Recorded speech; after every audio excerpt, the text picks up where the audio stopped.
안녕하십니까. 지금 속보가 뜨고 있는데 이재명과 한대인 민주당이 최후의 발악을 하고 있습니다.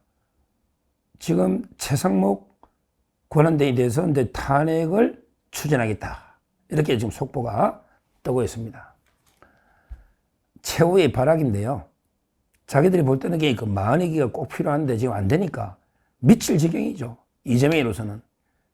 그래서 고민을 거듭하다가 도저히 안 되니까 엄마게 그 최상목 탄핵을 한다. 하겠다면 이게 이틀이면 할 겁니다. 실제 제가 박성재 법무부 장관, 박성재, 이분이 이틀 만에 결의해가지고 이게 논란이 됐잖아요. 조사도 안 하고 아무것도 안 하고 발의하고 이게 바로 표결 이틀이면 할 겁니다. 이게 저는 왜 최후의 발악으로 보느냐. 한마디로 평가하면요. 한마디로 이게 최상목 탄핵에 대해서는 명분도 실리도 다 잃는, 명분도 실리도 다 잃는 완전히 자해행위다. 백해무익한 자해행위다. 제가 몇 번 경고했잖아요. 그래서 원래는 민주당에도 고민이 많았는데 도저히 안 되니까 이제 만약에 임명이 안 되니까 승부수를 민주당이 뺐는데 이거는 명분도 실리도 다 잃기 때문에 처참하게 오히려 자해행위로 끝날 거다. 이렇게 봅니다. 옛날로 치면 우리 명분도 실리도 다 잃는다. 우리 속담 중에 개도 구럭도 다 잃는다. 이런 말 있잖아. 개를 잡으려다가 겨이, 개. 도구 말고 우리 거에다가 이 있잖아. 개. 개를 잡으려 갔다가 준비했던 구럭. 마저도 다 잃어버리는. 이게 이제 해망구실. 개를 잡으려다가 완전히 구럭까지 잃는. 이런 이제 자해행위로 끝난다. 이렇게 저는 보는데요. 그러면 이게 왜 명분과 실리를 다 잃느냐? 한번 보십시오. 명분 한번 보세요. 명분은요. 지금 이게 탄핵이 30번째입니다. 현재까지 발의해놨고 청문회까지 해놨고 결의를 못한 거 그게 검사 4명 포함해가지고 결의한 거는 13개고요. 그 전에 발의까지 하면 29번이거든요. 근데 이번에 하면 30번째인데요. 통과된 게, 인용된 게 하나도 없잖아요. 그러면 이게 탄핵 중독 환자처럼 이러면 국민 여론이 어떻겠습니까? 그렇잖아요. 지금 어려운데 최상목이는 경제부총리로 경제 전문가입니다.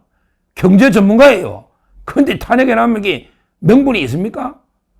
아무런 명분이 없고 오히려 엄청나게 탄핵 중독 이런 걸 탄핵권 남용이라 그러잖아요. 탄핵권 남용 때문에 각하라고 이렇게 명분이 없는 거예요. 왜 그러냐? 예를 들어 최상목 대행이 임명을 안 하겠다는 것도 아니고 옛날에 2명 했잖아요. 조한창이하고 정계선이 2명 해주고 그 다음에 1명에 대해서 자기가 이제 한덕수 대행이 제일 먼저 복귀해야 되거든. 200석이 맞거든요. 그러면 한덕수 대행이 복귀하면 나 하겠다. 이랬잖아요. 그러니까 명분이 있는 거예요. 더군다나 기속력이란 게 언제까지 딱 임명이라 이게 없거든요. 실제 판결 안 따는 게 국회가 제일 많다 했죠. 국회가 35건 헌법 불합치나 또는 입법 촉구해놨고도 안 따르고 무시한 게 헌재 결정 무시한 게 국회가 더 많다고요. 그러니까 명분상으로 최상목이 탄핵할 아무런 대의명분이 없다. 이것도 가면 100% 기각되겠죠, 100%. 이게 명분이 없다는 거예요. 자, 그럼 이게 두 번째 명분이 없어도 실리라도 있어야 되잖아요. 실리라도. 그럼 최상목이 탄핵을 얻는 이익이 뭐가 있을까요? 예를 들어 지지율은 우리가 이재명이나 민주당 지지율은 폭망할걸요? 최상목까지 탄핵하면 중도에서도 돌았을 겁니다. 그렇잖아. 그러면 국민 지지율에도 도움이 안 되고요. 가장 문제가 최상목이 탄핵해가지고 40개를 임명할 수만 있다면 되겠지. 그러면 아무리 요거도 먹더라도 최상목을 탄핵해서 40을 임명할 수만 있다면 그러면 엄청난 실리는 없겠죠. 근데 그게 가능할까요? 최상목이 탄핵하면 그러면 일단 한덕수가 복귀 안 돼서 한덕수가 40을 임명할 일도 없고 그렇잖아요. 아무런 그러면 누가 가요? 다음에 가면 이주호 교육부총리로 갈걸요? 교육부총리로. 그러면 이주호는 더 강성인데 이주호는 이게 더 강성인데 최상목보다 이주호 장관이 임명할 수가 없어. 제가 그는 김문수 장관하고 제가 몇 번 확인했어요. 더 웃기는 게 이런 이야기도 있습니다. 더 웃기는 게 국무회의가요. 국무회의가 정족수가 안 차면요. 마비됩니다. 차관이 가는 거는 참여권만 있지 차관은 표결권이 없다. 이거는 법이 그래요. 차관은 국무회의가 성립했을 때 정족수가 그때 가가지고 참여할 수만 있지 표결권이 없어요. 그러면 줄탄핵 지금도 간당간당하게 국무회의가 유지되는 거예요. 11명 의사 정족수가요. 근데 김문수 장관이 그랬대. 최상목이 만약에 임명하면 우리 국무위원들 사퇴한대. 국무위원들 한 4-5명만 사퇴하면 국무회의가 마비되면요. 그럼 뭐가 되느냐? 선거도 못 치른다는 거야. 선거일을 공고를 하려면 국무회의를 거쳐서 공고합니다. 왜? 임시 공휴일 지정도 국무회의를 거쳐야 됩니다. 그래서 옛날에 박근혜 대통령 때도 국무회의를 거쳐서 선거일을 지정했다. 중요한 사항이니까. 근데 제가 법을 찾아보니까 왜 2달 내에 대선하라고 되어 있으니까 국무회의를 반드시 거치라는 말은 없어, 법에. 그냥 2달 내에 선거회라고 되어 있거든요. 근데 선거회는 중요하니까 국무회의를 다 거쳤단 말이야. 근데 공휴일 지정은 국무회의 의무사항이에요. 요걸 모를 거야, 기자들이. 공휴일 지정은 국무회의 심의사항이야. 그거 웃겨. 대통령 선거는 2달 내에 하는데 반드시 국무회의 거치라는 말은 없고 다만 이게 관행적으로 거쳐왔고 근데 공휴일 지정은 국무회의를 안 거치면 공휴일이 안 돼. 안 돼. 그러면 이게 어떤 경우든 국무회의를 거쳐가 대통령 선거일을 지정해야 된다고. 그게 공휴일로 지정해야 되고 또 이게 그게 관행으로 중요한 사항이니까. 그러면 이게 그냥 대통령 선거일을 지정 안 할 수가 있다는 거야. 아니, 국무회의가 불성립이니까 누가 지정할 거야? 대통령 선거를 2달 내에 하라고 돼 있어도 날짜를 누가 정할 건데? 이재명이 지가 정해가 선거할 겁니까? 국론이 엄청난 분열이 앞으로 어떤 일이 벌어질지 몰라요. 제가 법조문들 면밀하게 변호사들, 법조인들 검토해보면 허점투성이야. 우리나라 법이란 게 허점투성이야. 모든 걸 법으로 규정할 수가 없어. 그러니까 여야 간에 정치를 복원해야 된다고 대화로 모든 걸 법으로 하자면 이게 불가능해. 어떻게 법이 모든 걸 규정해? 옛날에 유방과 항우가 싸울 때 법 3개 남기고 다 없앴는데 항우가 유방하고 싸울 때 유방이 수도 들어갔을 때 법 3개 남기고 다 없앴잖아요. 진시황이 법을 그래 만들어도 법으로 만들 수 있는 거는요 1%도 안 됩니다. 법으로 규제할 수 있는 거는. 그러니까 제가 볼 때 국무회의가요 아마 만약에 임명하면 다 사퇴할 겁니다. 김문수 지사 필두로. 그러니까 이주호가 원래 안 해. 이주호는 제가 잘 알죠. MB 때부터 했으니까. 이주호 자체가 강성이고 거기에 만에 하나 누가 이주호 또 탄핵하고 탄핵하면 어디까지 올지 모르겠어. 김문수까지 오면 그건 말할 것도 없고. 그러니까 제 말은 그때 되면 국무회의가 마비된다고. 완전히 무법천지야. 우리 헌법에 국무회의 결의가 14개인가 5개 있잖아요. 완전히 마비야, 마비, 나라. 암흑천지라고. 무법천지라고, 무법천지. 그러면 이재명인들 좋겠어요? 진짜 엄청난 일이 벌어질 수 있는 거예요.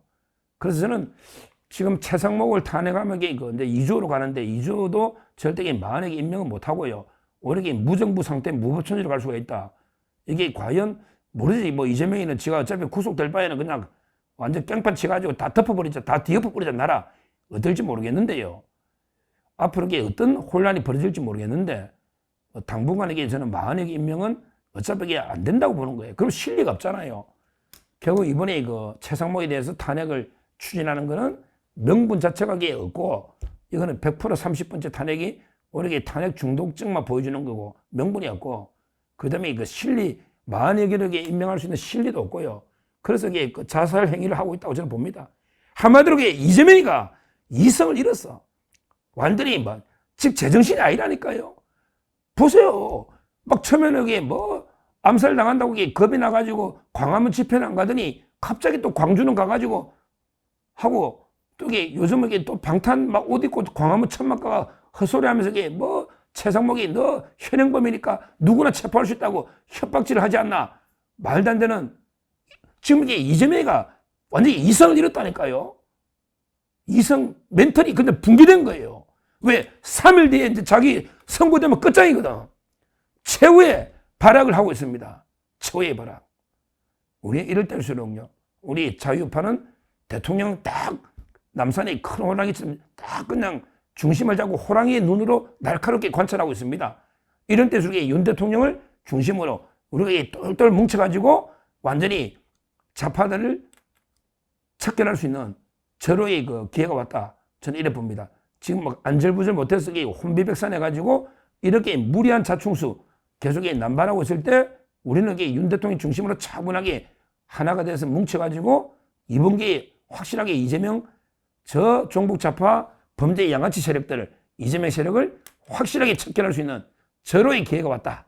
저는 이래 보기 때문에 이번에 그 최상목 탄핵은 최악의 자충수로 이재명의 최악의 자살골로 끝난다. 이렇게 보고 이럴 때서 우리는 더 냉철하고 차분하게 그 윤석열 대통령 중심으로 뭉쳐서 하나가 돼서 대응하면요. 지금 완전히 민주당은 끝까지 온 것 같아요. 완전히 숨 넘어가기 직전에 이재명 다음 주 수요일입니다. 이제 대통령권은 그 뒤로 밀리고 이재명께 선고되면 확 천하가 반전되는 대반전의 기회가 왔다. 시기가 왔다. 이렇게 평가를 하고 이번에 그 빨리 제가 민주당 보고 빨리 최상무 탄핵해라 그랬잖아요. 이제 저희 자충수에 말려드는 거예요. 우리 유인수에 말려들었고요. 앞으로 이게 더 심우정 되라. 심우정 대주고 다 이라니까 앞으로 이게 줄타락해봐. 그러면 이게 더 아마 자살골이 될 것이다. 이렇게 해서는 봅니다. 감사합니다. 저는 오로지 국민 여러분만 믿고 신명을 바쳐 자유 대한민국을 지켜낼 것입니다. 저를 믿어 주십시오. 감사합니다.